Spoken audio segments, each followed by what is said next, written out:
자, 압도적 뉴스 콘텐츠 3프로 뉴스룸입니다. 안녕하세요, 이주호 기자입니다. 안녕하십니까, 류종훈 기자입니다. 누가 보면 우리 오늘 옷 맞춰 입고 온 줄 알겠네. 커플룩으로. 아 뭐야? 아니 다음에 출근할 때 뭐 입을지 얘기하세요. 서로 한번 이렇게 패션을 공유를 하고 와야겠어. 너무 진짜. 부끄러워 지금. 아이 뭐 의도한 건 아닌. 아 진짜 너무 부끄럽다. 지금 여러분들 안 보이시겠지만 저희 바지도 둘 다 청바지 입고 와가지고 지금 웃겨요. 이따가 나갈 때 한번 네. 잠깐 서서 이제 조감으로 한번 보여드리죠. 네, 인사 한번 해야겠네요. 아, 무슨 네. 갑자기 커플룩이 됐어요. 우리 둘이 그런 사이 아닌데. 네, 전혀 아니죠. 자 오늘 네.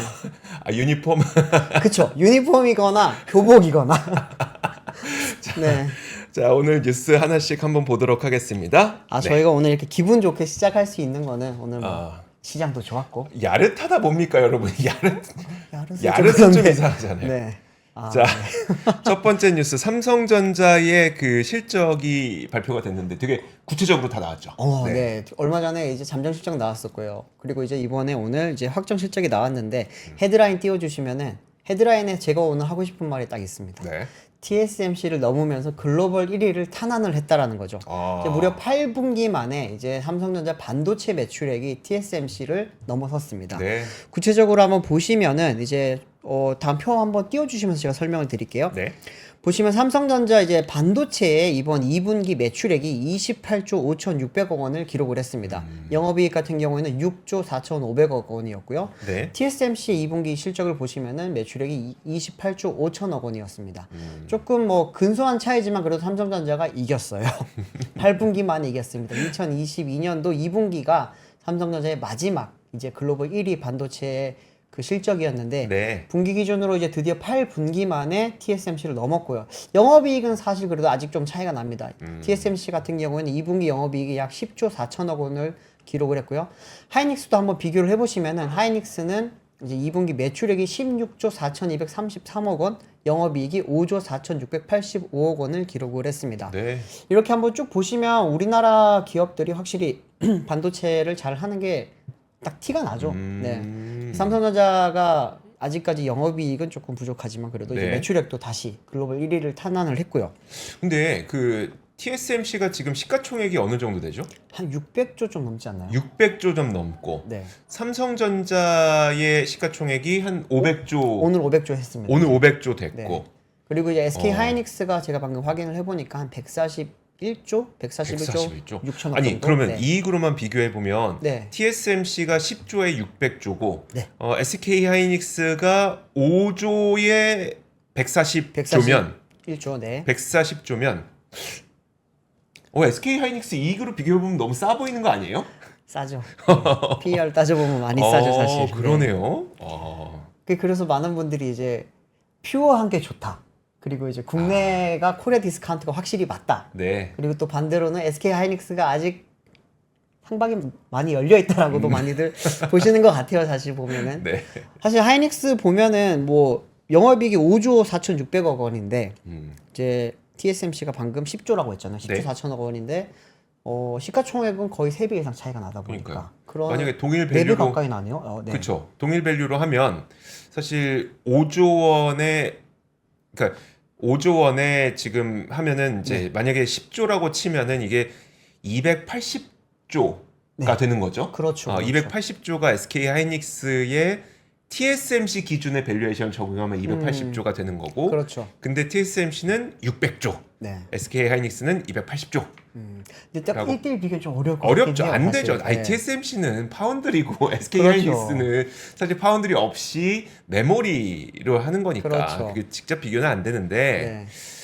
그냥 우리는 또 국뽕이지 않습니까? 근데 갈 길이 아직 많이 열려 있는 것 같아요, 사실. 보시면 아시겠지만 하이닉스의 사실 이번에 뭐 실적이라든지 특히나 이제 주가를 보면은 대부분이 HBM 덕분이잖아요. 그렇죠. 그런데 앞으로도 한동안 또 HBM이 삼성전자보다는 하이닉스가 좀 많이 가져갈 거라는 게 전망이긴 하니까 하이닉스가 아직까지 갈 길이 많다고 볼 수도 있고요. 근데 삼성전자가 그렇다고 이제 해서 HBM 쪽이 많이 앞으로도 계속 밀릴 거냐라고 본다면 조금 다를 수 있습니다. 네. 오늘 이제 컨퍼런스 콜에서 이야기를 했던 게 뭐였냐면은 이제 3분기에는 HBM의 삼성전자 전체 반도체 매출이 삼성전자 전체 반도체 매출에서 HBM이 차지하는 비중이 한 10% 정도를 차지를 할 거라고 이야기를 했고요. 그리고 이제 4분기가 되면 이제 그때쯤이 되면은 이제 한 60% 이상이 HBM에서 나올 거다. 네. 라고 이야기를 했기 때문에 그걸 보면 이제 삼성전자는 어떻게 보면 HBM 차원에서는 앞으로 갈 길이 훨씬 더 많이 열려 있다라고 볼 수도 있다고 생각이 듭니다. 오늘 이제 다시 한번 이야기를 하면서 나왔던 게 뭐냐면 이제 삼성전자의 전체 이제 부문 사업 부문별 매출을 다 포함한 이제 2분기 총 매출액이 74조 683억 원을 기록을 했습니다. 74조예요, 매출액이. 영업이익이 이제 10조 4,439억 원을 기록을 했고요. 이렇게 되면서 이제 보시면은 매출액 같은 경우는 전년 동기 대비 23.44% 증가를 했고요. 그리고 이제 영업이익 같은 경우에는 1,462.29% 올랐습니다. 네. 7개 분기 만에 10조 원대. 1,400%요? 그렇죠. 작년에 워낙 좀 실적이 안 좋았잖아요. 네네. 작년에 실적이 안 좋았기 때문에 그랬던 거고 지금 제가 이제 표를 띄워드린 거는 이제 부문별로 한번 보자는 거죠. DS는 방금 말씀드렸지만 DS를 제외하고 이제 우리가 모바일 가전 쪽에 있는 이제 네. DX를 보면은 이제 이번에 2조 7,200억 원 정도를 했습니다. 그리고 이제 VD 영상 디스플레이 쪽이죠. 여기는 4,900억 원 정도의 이제 영업이익을 냈고요. 네. MX가 사실은 좀 이제 삼성전자가 다음번에 좀 기대를 많이 하는 곳이기는 한데 스마트폰 쪽이니까요. 그렇죠. 여기가 이제 2조 2,300억 원을 기록을 하면서 전년 동기 대비 조금 떨어지긴 했습니다. 하지만 삼성전자의 메인은 역시나 DS이기 때문에 DS 쪽에서 248% 증가하면서 이렇게 지금 주가 실적을 완전히 끌어올렸고요.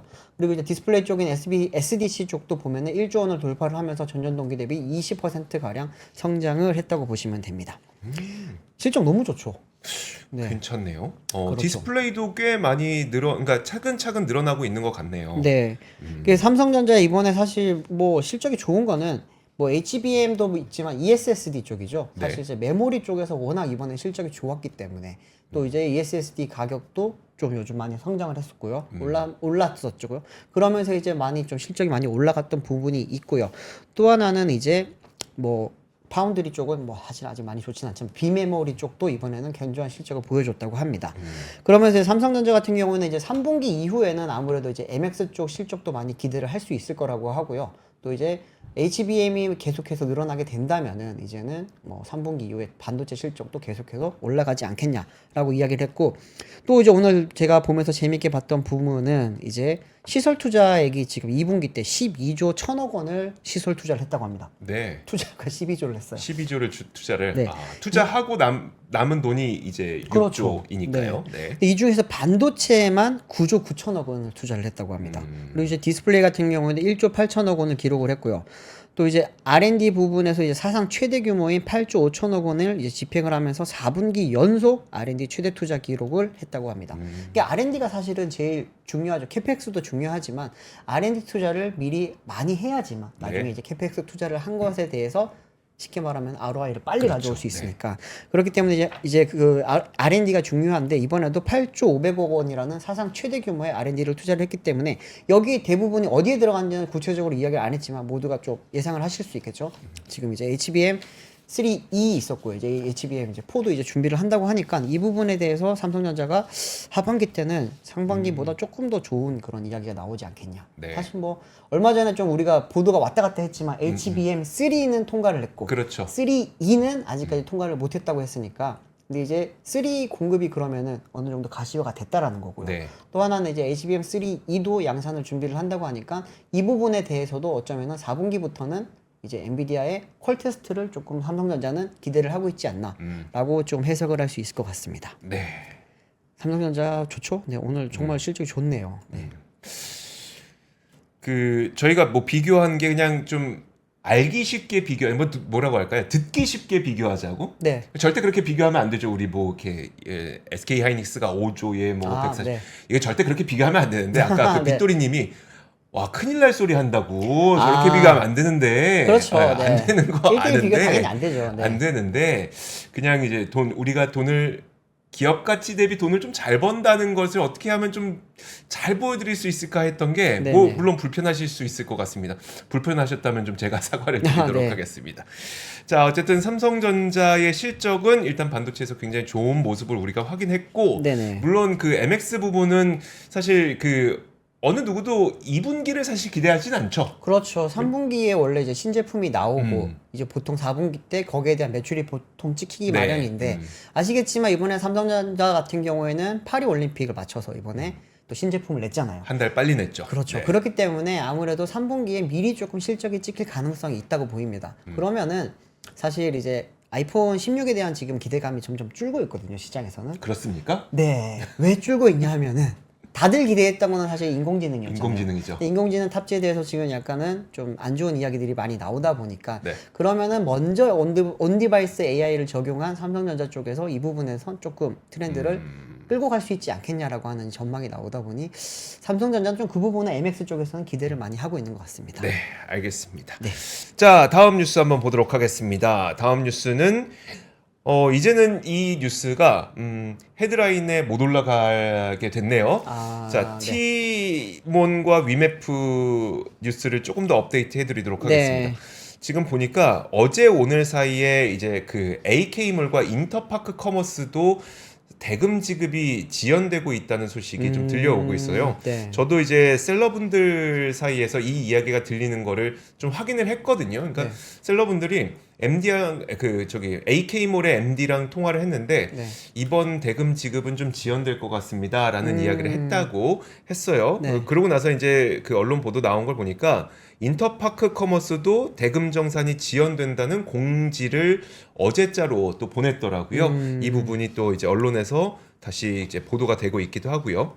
근데 왜 그런지 보니까 PG사들이 대금 결제를 좀 보류하고 있다고 합니다. 네. 그 이유가 티몬과 위메프 사건을 보고 그 다음에 이제 국회 정무위에서 있었던 어제 그 대표들의 어떤 그 질의응답 시간이 있었잖아요. 그렇죠. 그거 보니까 이건 돈이 어디에서 어떻게 움직이는지를 알 수가 없다는 게 이제 PG사들의 반응이었던 것 같아요. 네. 그러다 보니 분명히 법인은 AK몰과 인터파크 커머스, 그 다음에 티몬과 위메프 다 다른데 이 돈 다 같이 쓰고 있는 것 같다. 그렇죠. 한 주머니에서 모든 회사를 자금을 다 관리하는 것 같은 좀 약간 이상한 구조죠. 왠지 그런 것 같은 의심이 들잖아요. 네. 그러다 보니까 이거 그럼 조만간 AK몰하고 인터파크 커머스도 돈을 못 받을 가능성이 있겠는데라고 판단을 하고 있는 것 같습니다. 네. 그러다 보니까 PG사들이 인터파크 커머스나 AK몰이나 티몬과 위메프나 동일하다고 보고 일단은 잠깐 지금 대금 지급을 보류하자라는 판단을 하고 있는 걸로 보입니다. 그래서 지금 보면은 공지가 나온 글을 보면 최근 판매 정산금을 수령하지 못했고 일부 PG사의 결제 대금 지급 보류 영향 때문에 우리도 대금 지급을 좀 지연할 수 있습니다라고 얘기를 했거든요. 네. 이 말이 바로 그 말입니다. 우리가 못 받을, 그러니까 PG사들이 멈춰서 우리도 못 드립니다. 이런 얘기를 했는데 결국 우리가 우려했던 것이 티몬 위메프에서 끝나는 것이 아니라 네. 거기에 있는 다른 계열사들로 번지는 거 아니냐가 가장 우려가 됐었잖아요. 그렇죠. 번지는 모습이 지금 나타나고 있다고 보시면 될 것 같습니다. 네. 인터파크 커머스, 그다음에 AK몰 대금 지급 중단됐고요. 네. 그리고 인터파크 도서는 서비스가 중단됐어요. 왜 그러니까 그렇죠? 서비스를 중단했다고 보시면 될 것 같은데 네. 이게 보니까 그 인터파크 도서도 인터파크 커머스가 운영하는 도서 전문 온라인 플랫폼이거든요. 근데 이게 사실 이 TMF 사태와 상관없이 정상 운영되긴 했는데 네. 이제 판매사와 소비자 불안이 고조되니까 이게 판매 대금 미정산 위기로 현실화될 수 있다는 우려가 있는 거예요. 그러니까 무슨 말이냐면 만약에 지금 인터파크 도서도 똑같은 그 인터파크 커머스 계열사래 그쵸. 자회사래라고 네. 하면 소비자들이 나 그럼 여기서 못 사. 그렇죠. 어, 불안해서 할 수 없죠. 그렇죠. 못 네. 사. 그리고 나 샀던 거 다 취소할래요. 그러면 원래 지금 이게 되게 오묘한 게 들어가는 돈과 나가는 돈이 일정하게 유지돼야 이게 유지가 될 수 있는 구조인데 네. 들어오는 돈이 막혀버리면 나가는 돈이 그 다음에 막혀버리게 되거든요. 그러다 보니까 정상화될 때까지 교보문고와 우리 협의해서 당분간 서비스 중단합시다. 라는 결정을 내렸다고 합니다. 그래서 네. 이건 좀 의도적으로 서비스를 아예 정상화되기까지 그 서비스를 중단하기로 했다라고 네. 보시면 될 것 같고요. 그리고 또 하나가 인터파크 트리플이라고 해서 이거 그 여행 플랫폼이 있습니다. 여행 플랫폼. 근데 요거는 인터파크 트리플은 사실 야놀자 잠시만요. 인터파크 트리플은 야놀자 계열사예요. 그러니까 이게 야놀자가 사실 인터파크 커머스를 큐티는 팔았잖아요. 그렇죠. 그때 여행 쪽은 안 팔았어요. 그래서 인터파크 트리플이라고 야놀자 계열사로 남아 있고 인터파크 커머스만 팔았는데 이게 이름을 지금 같이 쓰고 있잖아요. 근데 인터파크라는 이 명칭에 대한 권리를 인터파크 트리플이 갖고 있습니다. 근데 인터파크 커머스에서 문제가 생겨버리니까 그리고 이번에 판매 대금도 지급이 금지 또 지연된다고 하니까 네. 인터파크 트리플 측에서 인터파크 이름 사용하지 마라라고 오늘 통보를 했습니다. 그래서 네. 이게 그 브랜드 사용 계약에 보면은 인터파크라는 브랜드 가치를 훼손해서는 안 된다는 내용이 들어가 있기 때문에 이거는 훼손시킨 거라서 즉시 계약 해지가 가능한 거고 계약 해지 통보를 하게 되면은 1개월 이내에 사명을 변경해야 되기 때문에 아마 한 달 이내에 인터파크 커머스는 인터파크라는 이름을 아예 사용하지 않아야 되는 것으로 보입니다. 그렇게 되면은 어떻게 보면 이제 인터파크라고 하는 이름 자체를 큐텐이 앞으로 못 쓰게 되겠네요. 그렇죠. 네. 네. 조금 소비자들이 혼란이 좀 줄어들 수도 있겠네요. 그렇죠. 근데 그 전에 이제 인터파크 커머스가 남아 있어야지 될 텐데. 한 달 내로 이제 청산될지 그 네. 기업 회생으로 갈지 정해지지 않습니까? 참 저도 어제 그 계속 뭐 팔로잉을 하고 있지만 네. 이게 뭐 기업 회생 신청을 했고요. ARS 신청을 했는데 ARS가 받아들여지지 않을 가능성이 지금 사실은 많이 높아 보이거든요. 회생 신청마저 안 받아들여지게 되면은 여기는 파산 신청할 가능성이 높아요. 네. 그러면 정말 최악으로 가게 됩니다. 이제 그 부분까지 사태가 안 오게 하려고 많이들 지금 준비를 하고 계실 텐데 어제 구영배 대표의 그런 뭐 태도라든지 아니면은 사태 파악을 하고 있는 정도라든지 그걸 봤을 때 조금 많이 불안한 감이 있습니다. 그러니까요. 네. 오늘 딱 그 공지가 또 올라왔어요. 네. 모든 게 동결됐다. 네. 사제 출연해서 피해자 회복한다고 해놓고 모든 게 동결됐다는 공지를 오늘 또 했습니다. 정말. 기업 회생 절차에 따라서 그런 거긴 한데 네. 그러니까 우리가 기업 회생 절차 신청한 걸 갖고 이건 뒤통수를 맞았다고 소비자들이 그러니까 불만을 터뜨릴 수밖에 없는 이유가 이런 데 있는 거죠. 그렇죠. 네. 알겠습니다. 네. 다음 소식 전해드리겠습니다. 다음 소식은 최근에 이제 좀 대출 받아 보신 분들은 알 텐데 네. 대출 금리가 조금 낮아지고 있다라는 이야기가 있거든요. 어. 그래서 오늘 한국은행 쪽에서 실제로 어떤 상황인지를 발표를 했습니다. 6월달 금융기관 이제 가중 평균 금리 이제 오늘 발표를 했는데 여기에 따르면은 예금은행이 새로 취급한 가계대출 가중 평균 금리가 연 4.26%로 전월 대비 0.23% 포인트 하락을 했다고 합니다. 이게 어느 정도 수준이냐 하면은 2022년도 6월 이후 가장 낮은 수준입니다. 근데 이렇게까지 많이 낮아질 수 있었던 거는 주담대 금리 영향이 컸는데요. 표를 좀 띄워주시면은 좋겠습니다. 네. 주담대 금리 제가 이제 빨간색으로 표시를 해놨는데 보시면은 이제 3.71 보이시죠? 3.71. 연 3.71%로 지금 한 달 사이에 0.2%포인트 내렸습니다. 쭉 보시면은 2022년도 12월까지만 하더라도 주담대가 4.63%였습니다. 여기서 계속 이제 줄잖아요. 네. 이제 작년 12월에 4.16이었고요. 올 4월 달에 3.93이었는데 이제 이번에 보시면은 3.71까지 떨어지게 됐습니다. 이렇게 되면서 지난해 11월 이후 이제 8개월 연속 계속 내리게 되면서 이제 2년 반 만에 30개월 만에 가장 낮은 수준을 지금 기록을 하게 됐습니다.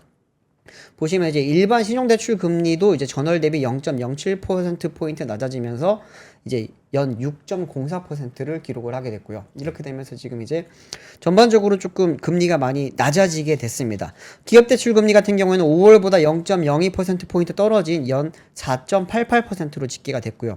대기업 대출 금리는 연 5%로 소폭 상승을 했지만 중소기업 대출 금리가 이제 4.79%로 0.06%포인트 하락을 하면서 이를 상쇄했다고 합니다. 네. 근데 지금 이제 뭐 기업 대출 부분도 중요하지만 제가 주담대 부분을 저렇게 표시를 해둔 이유가 어떤 거였냐면은 주담대가 저렇게 떨어지게 되면은 사실은 주택 가격이 많이 올라가게 됩니다. 그렇죠. 그리고 이제 주택 가격이 올라가게 되면 사람들이 불안감을 느끼면서 거래량이 많이 늘어나게 되거든요.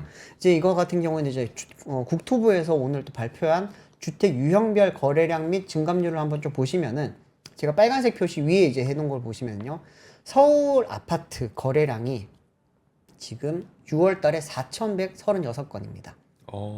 좀 위쪽에 있는 거. 어디 있죠? 4,136건. 네. 네. 이게 이제 2023년 6월이었거든요. 이게- 그런데 지금 제일 앞에 보시면 올 6월 달에 6,150건으로 와. 48.7% 가량 늘었습니다. 이거 되게 많은 수치인데요. 이거. 엄청나게 많이 네. 늘었어요. 전월비에서도 18.7% 늘었고요. 그리고 5년간의 6월 평균비 대비해서도 18.4% 늘어난 상황입니다. 이제 지금 서울의 누계 올 상반기 이제 거래량을 보시면은 2.5% 증가한 24,775건이 거래가 됐습니다. 그 서울 아파트 거래량이 엄청나게 많은 거예요. 지금 이게 아파트예요, 아파트. 네. 아파트 거래량이 굉장히 많고 밑에 보시면 전월세입니다. 전월세 같은 경우에는 이제 아파트 거래량 보시면 아파트랑 비아파트 나눠져 있는데 아파트만 말씀드릴게요. 아파트 이제 6월 달에 거래량이 19,777건이고요. 이게 5년 평균치보다 4.9% 가량 많다고 보시면 됩니다. 네. 이렇게 지금 거래량이 계속 많이 늘어나는 거는 아파트 값이 계속 늘어날 거라고 올라갈 하는, 거라고? 네, 올라갈 거라고 하는 불안감에 대한 지금 영향이 많이 큰데 한국은행이 이제 지난주에 발표한 5월 소비자 동향 조사에 따르면은 주택 가격 전망 CSI가 115로 7% 올랐습니다. 이게 얼만큼 높아진 거냐면요. 2021년 11월 이후 최대치로 2개월 연속 지금 상승세를 기록을 하고 있다고 합니다. 주택가격 전망 같은 경우에는 지금 4월 달에 101로 이제 지난해 11월 이후 5개월 만에 100선을 넘었고요. 또 이제 그 이후에 지금 5월 달도 115를 기록을 하면서 계속 지금 100선을 넘고 있는 상황입니다. 근데 지금 서울은 이렇게 아파트 값이 올라가고 있잖아요. 네. 그런데 전국적으로 보면은 지금 미분양이 엄청나게 많습니다. 거래량도 한번 보시면은 지금 서울보다는 지방으로 갈수록 많이 줄고 있고요. 미분양 주택 현황을 한번 좀 띄워주세요. 미분양 주택 현황을 한번 보시면은 서울은 지금 미분양이 959호밖에 없어요. 네. 그런데 이제 지방 전체 지금 미분양 물량이 58,986호가 있는데 압도적으로 대구가 많죠. 대구가 지금 9,738개 8세대가 지금 이제 비어 있다고 보시면 됩니다. 그리고 이제 부산 같은 경우에도 지금 5,000호가 넘고요. 그리고 경남도 5,000호가 넘고 지금 여러 곳에서 지금 이렇게 높은데 경북이 굉장히 높아요. 경북이 많네요. 네. 경북 같은 경우에는 사실 아파트 지을 곳이 그렇게 많지가 않다고 예전에 이야기했고 네. 근데 이제 최근 한 5년 정도 전부터 갑자기 분양이 엄청나게 많이 늘었어요. 그러면서 이제 강원도와 함께 분양률이 엄청나게 많이 늘어났던 곳 중에 하나인데 강원도는 그래도 이제 미분양이 4,700으로 여기 이제 경북보다 좀 낮습니다. 근데 네. 경북은 지금 7,800인데 아시겠지만 경북은 땅덩이가 굉장히 넓은데 비해서 사는 인구가 되게 적어요. 그렇기 때문에 다른 지역보다도 훨씬 더 피해가 클 것으로 좀 많이 예상이 되고요. 대구는 왜 이렇게 많아요? 대구 같은 경우에는 지금 이제 최근 한 5년 동안에 분양 물량이 엄청나게 많았습니다. 그렇군요. 그러다가 이제 홍준표 시장이 이제 재작년부터 이제 새로운 인허가를 지금 잘 안 주고 있고요. 네. 그러면서 작년부터 지금 분양 물량이 많이 줄어서 지금 1만 건 밑을 유지를 하고 있는 거예요. 경기 같은 경우에는 지금 경기도 미분양 물량이 9,900호가 넘지만 경기도는 인구도 많고요. 네. 그리고 이제 계속해서 지금 거래량도 많이 늘고 있기 때문에 크게 걱정을 많이는 안 하고 있지만 수도권에 비해서 이제 지방이 지금 많이 좀 힘든 상황이다라고 보실 수가 있습니다. 특히나 이제 중공업 미분양 물량 자체가 지난달에 이제 14,856가구를 기록을 하거든요. 중공후 미분양이 뭐냐면은 그냥 가장 빈 앞서죠. 아파트. 네. 다 지어져 있어요. 네. 새 아파트가 올라왔네? 사람 살 것 같은데 미분양인 거예요. 네. 그런 아파트가 지금 15,000호 가까이 있다고 하니까 이게 참 서울 이게 되게 양극화가 우리가 계속 말씀을 드리지만 아이고. 서울과 지방 특히나 이제 경북이라든지 경남이라든지 이쪽에 지금 지방에서는 부동산이 굉장히 좀 많이 힘들다는 게 이런 또 미분양 실적을 보면 또 알 수 있을 것 같습니다. 알겠습니다. 네. 아유 참. 아유. 네. 그 트렌드를 알면서도 이런 얘기를 들을 때마다 참으로 가슴이 좀 먹먹해집니다. 네.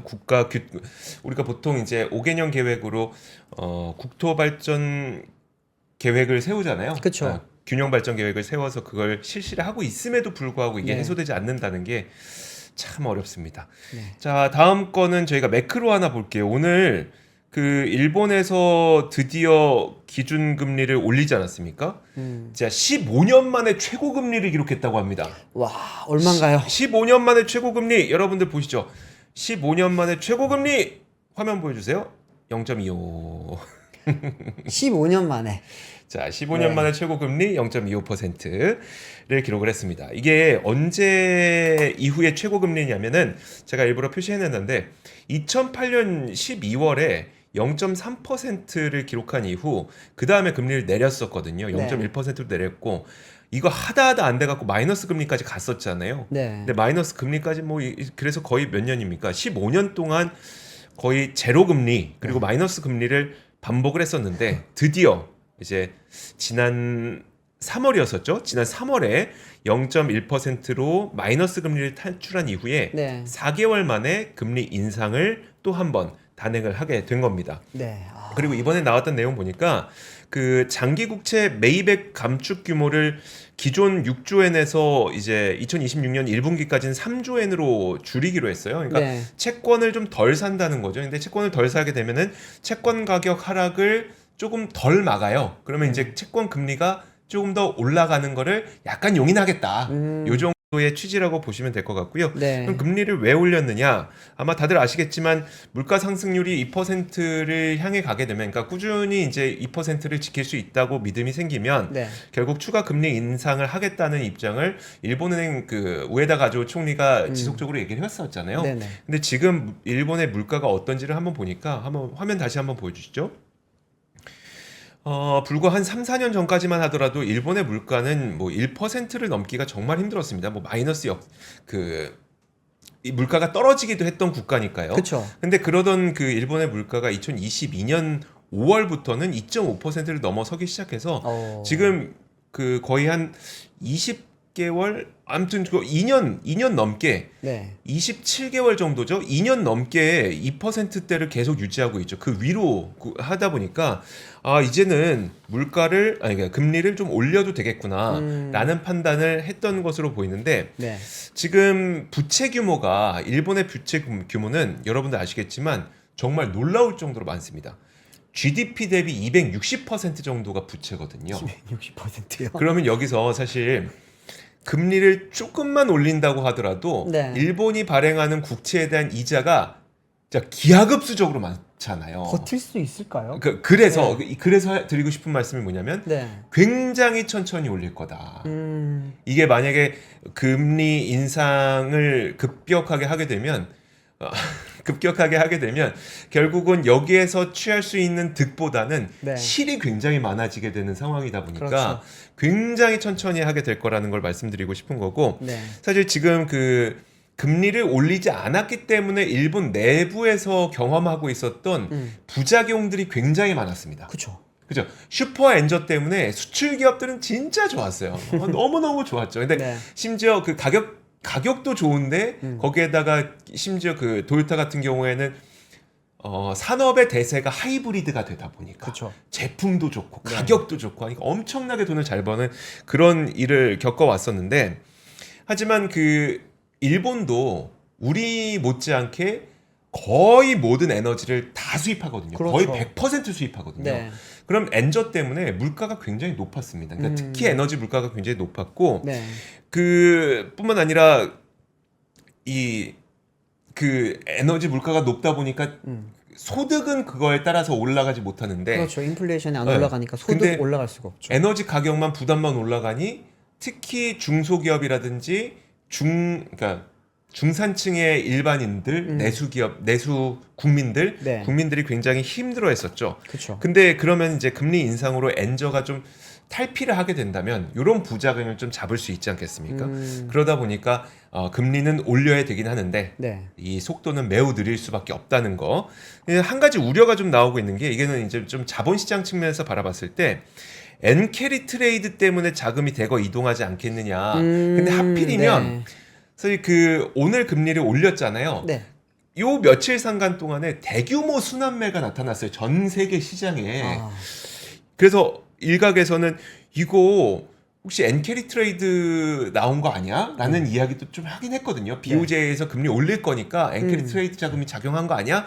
라고 얘기를 하긴 하는데 물론 그럴 수도 있겠죠. 그럴 수도 있겠지만 여전히 0.25% 수준이라면 사실 미국의 금리가 아직도 5% 수준이잖아요. 네. 미국에서 국채 사면 5%인데 일본에서 국채 샀을 때 0.25%라고 그것 때문에 돈을 미국에서 빼서 일본으로 갈까요? 그건 그 아닐 것 정도까지는 같아요. 아닐 네. 것 같고 그 정도까지는 아닐 것 같고 어쨌든 이제 금리의 인상은 앞으로 계속 이어지겠지만 그 속도는 매우 느릴 수 있다. 왜냐 부채 비율이 너무 높기 때문에 네. 라고 보시면 될 것 같습니다. 저희 보면 이제 그 통신원들이 전 세계에 계시잖아요. 네. 그중에 이제 일본 통신원 중에 이제 황우람 통신원께서 오늘 해주신 말 중에 하나가 이렇게 금리를 올리게 되면 사실 부동산 쪽에 많이 영향을 받을 거라고도 예상을 했는데 네. 일본 리츠 같은 경우에도 거의 지금 반응이 별로 없다고 하고요. 환도 오늘 보시면은 크게 뭐 흔들리지 않은 걸로 봐서는 네. 그 다들 뭐 여러 가지 해석이 있지만 뭐 이제 뭐 예상했던 딱 그 수준이기 때문에 그 정도에서는 흔들리지 않고 있다라는 말도 있고 또 이제 오늘 밤에 이제 FOMC 결과가 또 나오잖아요. 그렇죠. 네. 거기에 대해서 또 기다리고 있는 것에 대한 해석이지 않을까라고 하는 이야기도 있다고 합니다. 네. 알겠습니다. 자, 다음 것도 한번 보도록 네, 하죠. 다음 소식은 빠르게 전달드리겠습니다. 이제 요즘 프랑스에서 올림픽이 펼쳐지고 있다 보니까 프랑스에 대한 또 이제 거기 세부 시장에 대해서도 하나하나 좀 관심들이 많으신데 네. 오늘 이제 프랑스 그럼 자동차 시장은 어떤가라고 해서 이제 좀 살펴봤더니 이제 현대자동차 그룹이죠. 이제 현대차와 기아가 프랑스에서 올 상반기에 판매한 차량이 47,300여 대가 된다고 합니다. 근데 이 중에서 약 한 60%가 친환경 차였다고 해요. 네. 그러니까 이제 뭐 전기차라든지 하이브리드 차 이런 게 한 28,354대를 기록을 하면서 약 한 60%를 지금 기록을 했다고 합니다. 이러면서 이제 기아 자동차 아니죠. 기아가 이제 올해 이제 그 파리모터스에 거기서 이제 뭐 EV3 이런 걸 출시할 예정이라고 하는데 네.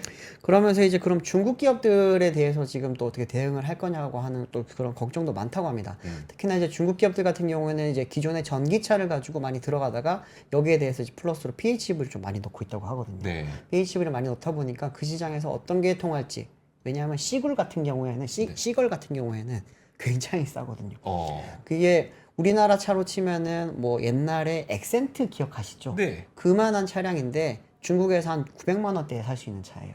아니 엑센트라고 해도 900만 원은 네. 너무 싸긴 하네요. 전기차예요, 거기다. 아, 네. 그리고 이제 웬만한 그런 이제 요즘 전기차들이 갖춰야 되는 기본을 다 가지고 있는데 중국이 이제 900만 원인데 유럽으로 들어가면서 아무리 관세를 많이 맞아도 네. 2천만 원 안 합니다. 그렇기 때문에 그 부분에 대해서 지금 많이 준비를 하고 있고요. 또 하나는 중국 전기차들이 요즘 이제 미국 시장 들어가려고 굉장히 노력을 많이 하다가 네. 미국이 막혔잖아요. 그렇죠. 그러니까 미국 위에 뭐가 있습니까?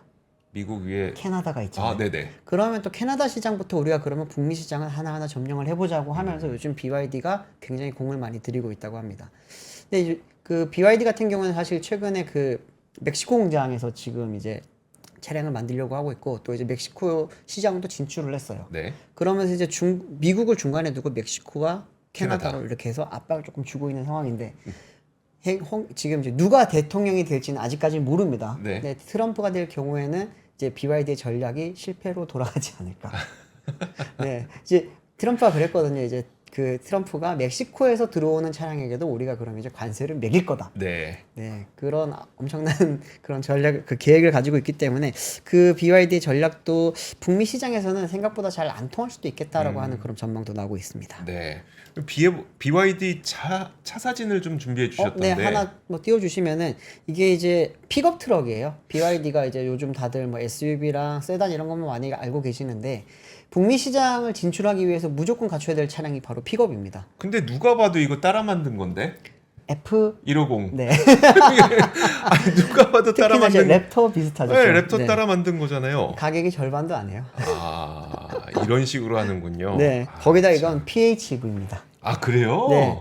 플러그인 지금- 하이브리드. 네, 이 차는 랩터 그 F150처럼 큰 차는 아니고 네. 레인저라고 하는 이제 중형 그 픽업 트럭 차량인데 이 차량을 지금 이제 제일 걱정하고 있는 곳은 사실은 기아입니다. 아, 그래요? 기아가 이번에 타스만이라고 하는 픽업 트럭을 새로 이제 출시를 하는데 호주, 북미, 한국 이렇게 들어올 예정이거든요. 네. 근데 이게 호주 시장에서 그 이 샤크라고 하는 이 지금 픽업 트럭과 타스만이 같은 체급에서 붙게 됩니다. 네. 근데 이제 이 차는 PHEV잖아요. 네. PHEV나 내연기관 가격이거든요. 음. 그런데 타스만은 일반 내연기관 모델이란 말이죠. 네. 그렇기 때문에 기아가 조금 많이 걱정을 하고 있는 모델입니다. 알겠습니다. 네. 자, 단신 하나만 간략하게 전해드리고 마무리 짓도록 하죠. 그 로이터에서 오늘 단독 보도가 나왔는데 네. 다음 달에 미국 행정부가 그러니까 바이든 행정부가 그 반도체 장비 수출 규제와 관련된 새로운 그 규정을 발표할 예정이라고 하는데 네. 훨씬 더 강력한 규정이지만 여기에서 한국을 비롯한 동맹국은 좀 제외할 거다. 한국, 일본, 네덜란드 이런 곳들은 좀 제외할 거다라는 이야기가 지금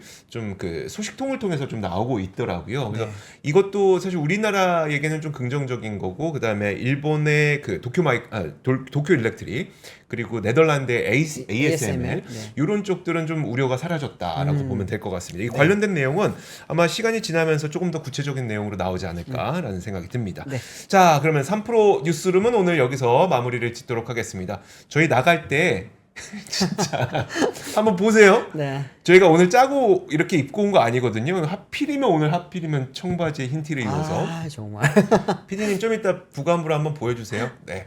자, 3프로 뉴스룸 마치겠습니다. 고맙습니다. 감사합니다. 박근영, 이선영, 사경인, 염승환 투자 마스터들의 세심한 케어로 건강한 투자 습관을 만드세요. 3프로 멤버십 3프로 앱에서 확인하세요.